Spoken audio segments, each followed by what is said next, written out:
এবারে নজর রাখবো পরবর্তী খবরের দিকে। মহেশতলা পৌরসভার জল দফতরের সিআইসি তথা 32 নম্বর ওয়ার্ডের কাউন্সিলর পীযূষ দাসের উপর হামলার ঘটনায় চাঞ্চল্য ছড়িয়েছে গোটা এলাকায়। বাটানগর স্পোর্টস ক্লাবের সামনে তাকে লক্ষ্য করে পচা ডিম ছোড়া এবং ঘিরে ধরে বিক্ষোভ দেখানোর অভিযোগ উঠেছে একদল দুষ্কৃতীর বিরুদ্ধে। এই ঘটনার পর বৃহস্পতিবার মহেশতলা থানায় একটি লিখিত অভিযোগ দায়ের করেছেন আক্রান্ত কাউন্সিলর।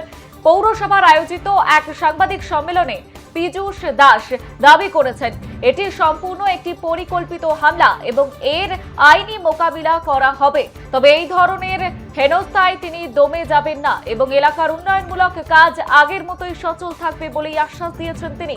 ইতিমধ্যে গোটা ঘটনার তদন্ত শুরু করেছে মহেশতলা থানার পুলিশ। আপনাদের জানিয়ে রাখি, দক্ষিণ 24 পরগনার দিকে এই মুহূর্তে নজর রয়েছে আমাদের। পচা ডিম ছুঁড়ে হামলা মহেশতলার সিআইসির ওপরে আর পরিকল্পিত চক্রান্তের অভিযোগ জানিয়ে থানায় পীযূষ দাস।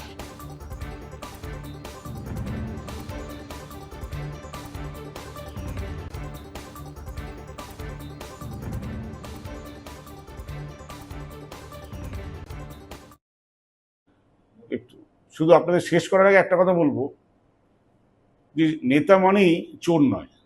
ওরা যে বলছে নেতা মানেই কিন্তু চোর নয়। আমি আপনাদের রিকোয়েস্ট করবো এটা সেন্সাস করবেন না, কাটবেন না। নেতা মানেই কিন্তু চোর নয়, তাহলে কিন্তু আগামী দিনে ভালো লোকরা রাজনীতিতে আসবে না, তাতে কিন্তু সমাজের ক্ষতি হবে। সমাজ কোনোদিনও ভালোভাবে গড়তে পারবে না। এই সমাজ গড়ার জন্য ভালো লোকের দরকার। তাই নেতা মানেই সবাইকে চোর বলাটা এটা অন্যায় কাজ। প্রমাণ করুক। আমি আজকে জোর গলায় বলছি, সেদিন দাঁড়িয়েছিলাম আমি যে আমি চোর বলছি, তুমি চোরের প্রমাণ করলে না, বলা তো সহজ। তাই আমি বলি সব নেতাই কিন্তু চোর না, নেতা মানেই যে চোর তা নয়।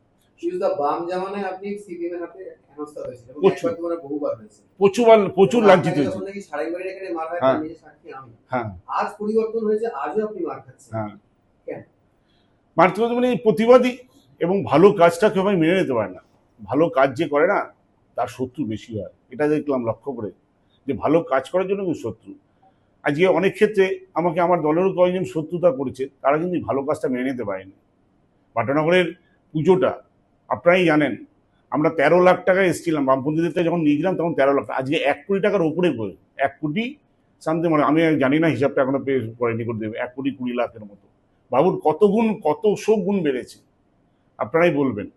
যেখানে 13 লাখ টাকা আমরা নিয়েছিলাম বাজেট বামপন্থীদের 2009 সালে, সেটা আজকে 1 কোটি 20 লাখ বা এর আশেপাশে, আমি সঠিক বলতে পারবো না।